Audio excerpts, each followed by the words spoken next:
پھر امی جی نے اسے بھجوایا، اسپیشلائزیشن ہوئی اس کی، اور اس دوران اللہ کے فضل سے یعنی اس نے محنت کی اور آج وہ اپنے فیلڈ میں بھی بہت کام کر رہا ہے. لیکن امی جی اسے کہتی تھی کہ ترجمے کے ساتھ قرآن حکیم پڑھنا بہت ضروری ہے. تمہارے بڑے بہن بھائی جو تھے ان کو تو تمہارے والد نے پڑھا دیا، تم چھوٹے تھے ابھی، اور ابھی تمہارا وقت نہیں آیا تھا، تو مجھے تمہاری فکر بہت زیادہ ہے.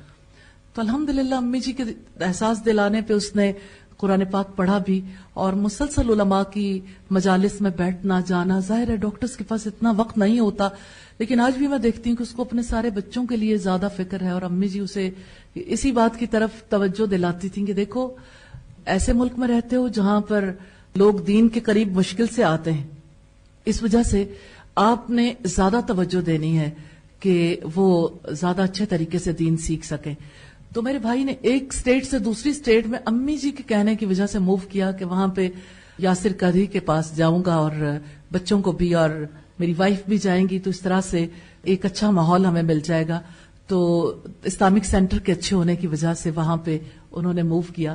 میں اپنے باقی بہن بھائیوں کو بھی دیکھتی ہوں، جیسے میرے ساتھ ان کا معاملہ یہ تھا، ہمیشہ مجھے یہ سناتی تھیں کہ جب آپ چھوٹی تھیں، آپ پیدا ہوئی تھیں، تو ہمارے گھر میں کچھ لوگ آئے تھے، میں بہت زیادہ تو انہیں نہیں جانتی، لیکن آپ کو دیکھ کر انہوں نے یہ کہا تھا کہ اللہ تعالیٰ اس بچی کے ذریعے سے بہت زیادہ تحریری خدمت لے گا. تو مجھے ہمیشہ بچپن میں بھی کہتی تھی اچھا وہ مجھے تو کسی نے یہ کہا تھا کہ تم بہت زیادہ لکھا کرو گی. کوئی ایسی بات ہوئی تو نہیں ہے، لیکن میرا دل کہتا ہے کہ تم بہت یعنی یہ کام کر سکتی ہو اور لکھو گی تم نا. اور امی اتنا موٹیویٹ کرتی تھیں کہ ہم نے ڈائری لکھنی شروع کی. ابا جی بھی موٹیویٹ کرتے تھے، ڈائریاں شروع سے لکھتے تھے. پھر مجھے یہ شوق ہو گیا کہ میں ان لوگوں سے ملوں جو لکھاری ہیں، جو زیادہ اچھا لکھتے ہیں، تاکہ میں ان سے پتا کروں کہ وہ کس طریقے سے یہ کام کرتے ہیں. اسی سلسلے میں بنت الاسلام سے ملی اور ان سے میں نے پوچھا کہ کس طریقے سے آپ اتنا مصروف رہتی ہیں. لاہور کالج یونیورسٹی میں وہ ہیڈ آف دی ڈپارٹمنٹ تھیں، اللہ تعالیٰ انہیں غریق رحمت کرے. تو میں انہیں کہتی تھی آپ پڑھاتی بھی ہیں اور اپنے گھریلو کام بھی ہیں اور آپ کے پاس آپ کے بزرگ بھی ہیں، تو کتنا مشکل ہو جاتا ہے وقت ملنا. کہتی مشکل نہیں ہوتا، صرف ارادے کرنے کی بات ہوتی ہے. تو میں نے ارادہ کیا ہوا ہے، تو میں اپنے پاس ہمیشہ کلپ بورڈ رکھتی ہوں اور کلپ بورڈ پہ میرے پیپر لگے ہوتے ہیں اور میں جہاں بھی میرے دل میں کوئی بات آتی ہے میں وہیں لکھ لیتی ہوں. تو اس طرح سے میرے لیے بڑی آسانی ہو جاتی ہے. اور جب وہ ساری چیزیں اکٹھی ہو جاتی ہیں تو میں انہیں اکٹھا کر کے ایک بک بناتی ہوں اور اس طرح سے سب لوگوں کے کام آ جاتی ہیں. انہوں نے ایک سیریز لکھی تھی زندگی بے بندگی شرمندگی، وہ مجھے سیریز بہت پسند ہے. بہت سادگی کے ساتھ بہت عمدہ انہوں نے لکھی. پھر اس کے بعد اور لوگوں سے بھی بہت ملاقاتیں ہوئیں. ابا جی بھی بہت چاہتے تھے کہ میں تحریری طور پر کوئی کام کروں، تو مجھے وہ بار بار کہتے تھے. سید اسد گیلانی صاحب ہے، ابا جی کی بہت زیادہ دوستی تھی ان کے ساتھ. میرا جب ماسٹرز کا تھیسس تھا تب بھی ان کے پاس بھیجا کہ ان کے پاس آپ جاؤ گے تو وہ آپ کو بتائیں گے کہ کس طرح کس موضوع پہ کام کرنا چاہیے. تو میں جب واپس آئی تو مجھ سے پوچھا انہوں نے کہ آپ یہ بتاؤ کہ چاچا جی نے کیا کہا تھا. تو میں نے کہا انہوں نے یہ کہا تھا کہ بر صغیر میں تو زیادہ ایسے بزرگ تھے، صوفیاء کے ذریعے سے زیادہ دین پھیلا، اور جو لوگ یہاں پہ جہاد کرنے کے لیے آئے تھے ان کے توسط سے اور تاجروں کے توسط سے. میں نے کہا چاچا جی تو یہ کہتے ہیں ہماری تو ساری زندگیاں گزر گئی، داڑیاں سفید ہو گئیں اور ابھی تک ہماری کوشش برابر نہیں ہوئی. تو میرے والد صاحب نے یہ جواب دیا کہ دیکھو انسان کا کام صرف کوشش کرنا ہے اور اللہ تعالیٰ اجر محفوظ رکھتا ہے، اور اس نے کب اسلام کو غالب کرنا یہ اس کو معلوم ہے. ہمارا کام یہ ہے کہ جو کام ہمارے ذمے ہمارے رب نے لگایا ہم وہ پورا کریں اور اللہ کی ذات پر امید رکھیں کہ وہ ہمیں اجر ضرور عطا کرے گا.